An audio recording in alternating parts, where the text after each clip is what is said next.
Welcome back to the OlimoLeague. We're back in action. Game number 2 underway here, and of course it is the finals. So it's a best of 5, not a best of 3. It is 1-0 in the favor of our Zerg player, but spawning here in the bottom right corner of the map, not a Zerg, but a Terran. Teamless red, it is Fantasy.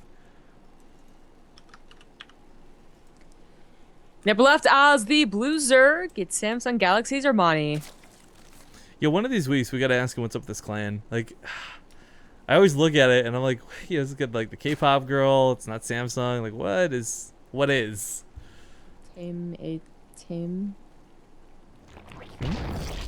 trying to read it and I don't know what it means. Because a lot of these, a lot of them are words that, what are they called? Borrowed words. There we go. Yeah, exactly. They're borrowed words. So if you read them, you can actually figure out what they are in English because they're just like computer. Oh, I wonder what that is. Well, sounds like.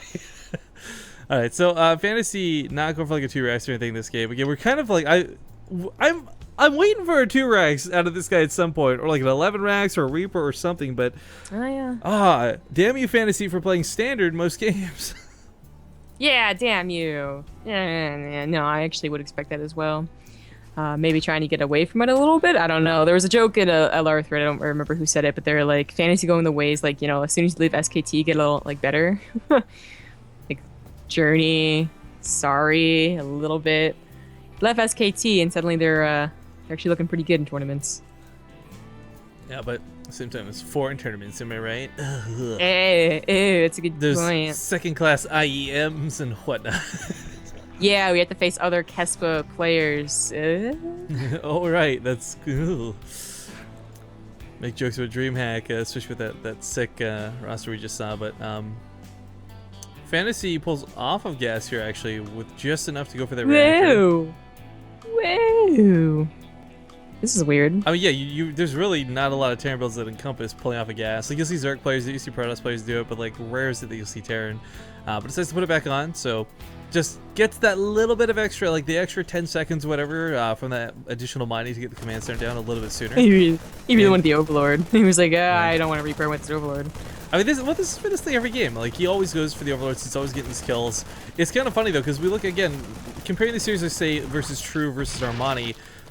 I mean, he's killing a lot of Overlords, but still, you look at Armani spread in that last game. Again, he had, like, every inch of the map covered. Marines are looking for other Overlords. I think that was a really big problem that, Fantasy did notice. Every time he tried to do a drop, he was like, damn it, I ran past an Overlord. Let me hide the drop. And obviously that's not a very effective drop. It's just Is he actually going to get another one? Oh, he just got a little bit more north.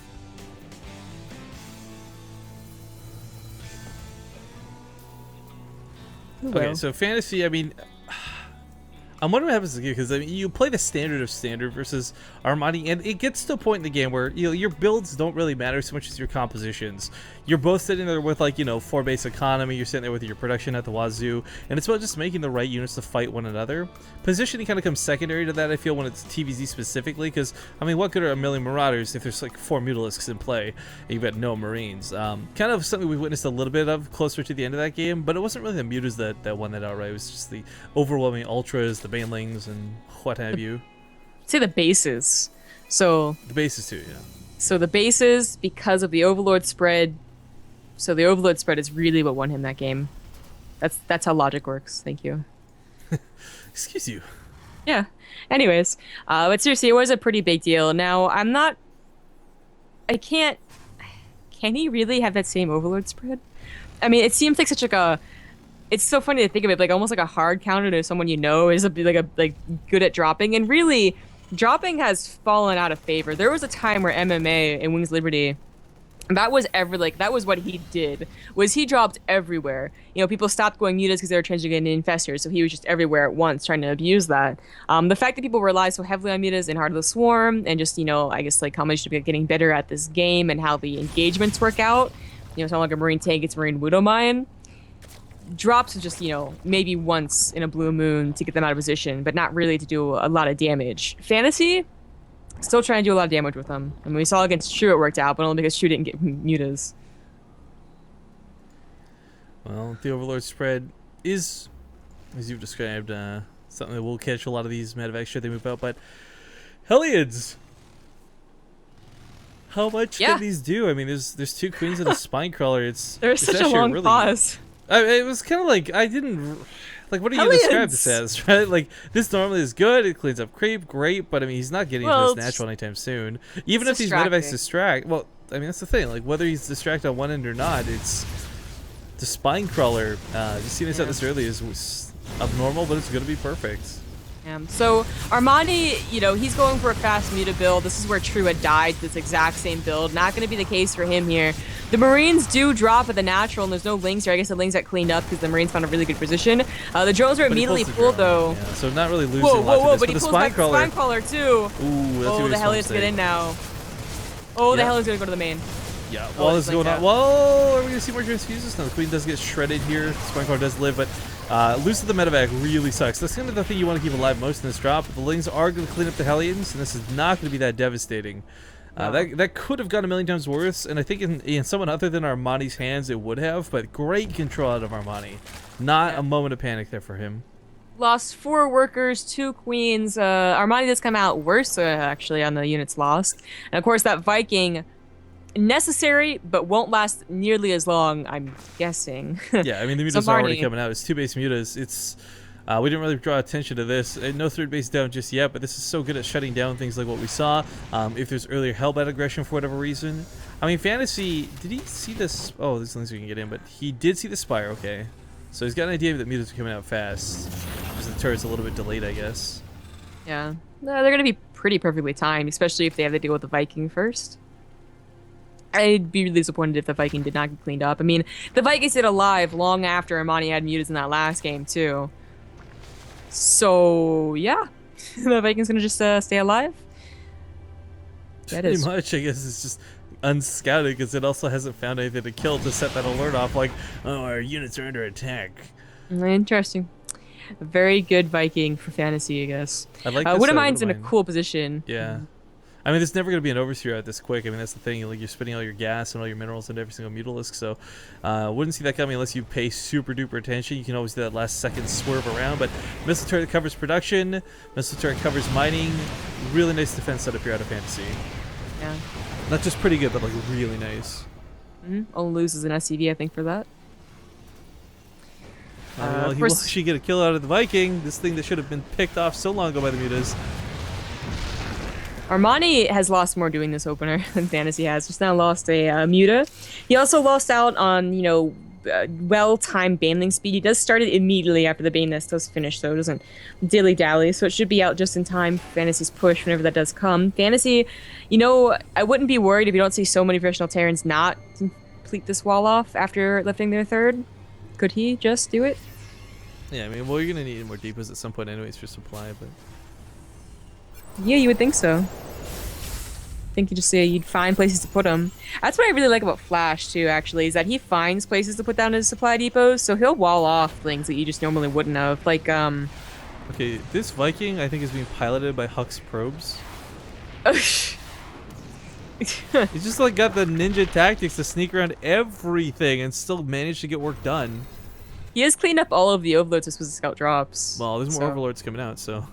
Armani, could you just not, like, as a Terran player? Do you remember Gumio versus like Life and Gumio versus Rogue? I mean, like those were the games where like Vikings demolished overlords, and that was like the sickest thing ever. Armani is so keen on replacing the overlords that he lost in terms of the scouting ones. Yeah, I mean the stubborn diligence though does give him that map vision, everything he needs to know. But a couple of overlords do die here on the left side of the map. So while the Mutalists were chasing the top right Viking, the medevac goes a little bit unattended. Yeah, I mean, you supply blocked Armani pretty hardcore. 3 more overloads are on the way. Upgrades are about to finish for both players. Fantasy looking very, very good, though. I mean, at some point, he's skyrocketed up to 50 supply ahead of Armani. I just... He takes the Watchtower back, too. Still snipes off more overlords. This guy, Fantasy...